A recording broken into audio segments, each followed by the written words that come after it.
జింబాబ్వేతో 3 టీ20ల series ముగిసిన తర్వాత 2 టెస్టుల సిరీస్ కోసం శ్రీలంక పర్యటనకు వెళ్లే భారత టెస్ట్ టీంను బీసీసీఐ ప్రకటించింది.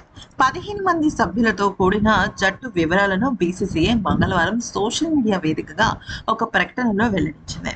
అయితే శుభమన్ గిల్ సారథ్యంలోని ఈ జట్టులో కుర్రాళ్లకు అవకాశం కనిపించింది. స్టార్ పేసర్ జస్ప్రీత్ బుమ్రా, సాయి సుదర్శన్ను ఎంపిక చేసిన బీసీసీఐ ఫిట్నెస్ క్లియర్ చేస్తేనే మ్యాచ్లకు అందుబాటులో ఉంటారని కూడా స్పష్టం చేసింది.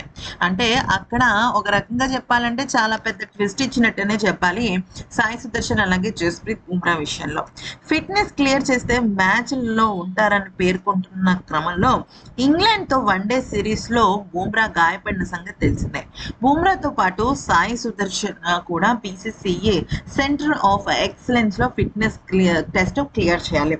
తొడగండరాల గాయం నుంచి కోలుకున్న వాషింగ్టన్ సుందర్ రెండో టెస్టుకు మాత్రమే అందుబాటులో ఉంటాడని బీసీసీఐ ప్రకటించింది. ఇక తెలుగు తేజం నితీష్ కుమార్ రెడ్డి ఊసే బీసీసీఐ ఎత్తకపోవడం చాలా షాకింగ్ గా ఉంది. ఎందుకంటే నితీష్ కుమార్ రెడ్డి తను ఆడిన వాటిల్లో పర్వాలేదనిపించే ప్రదర్శన ఇచ్చాడు.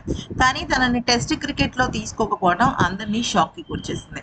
ఐర్లాండ్ పర్యటనకు ముందు నితీష్ తుంటి గాయంతో జట్టుకు దూరమైన సంగతి తెలిసిందే. కానీ తను ఇప్పుడు మళ్ళీ రికవర్ అయ్యాడు.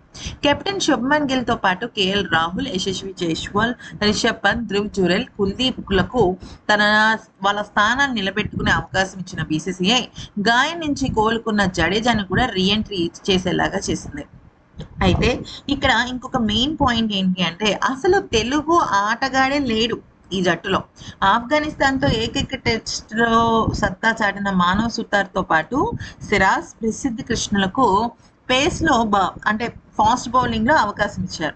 గుర్నూర్ బరార్, దేవదత్ పడిక్కల్ ను బ్యాకప్ ప్లేయర్స్ గా అవకాశం దక్కగా దేశవాళీ స్టార్ అయిన సరాంజ్ జైన్ కు తొలిసారి టీమిండియా పిలుపు ఇచ్చింది.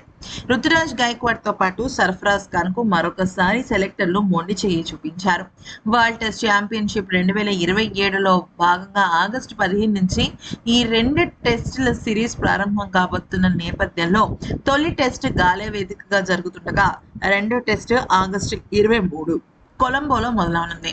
డబ్ల్యూటీసీ ఫైనల్ బర్త్ ఆశలు సజీవంగా ఉండాలంటే ఈ సిరీస్ కు భారత్ గెలవడం చాలా ముఖ్యం.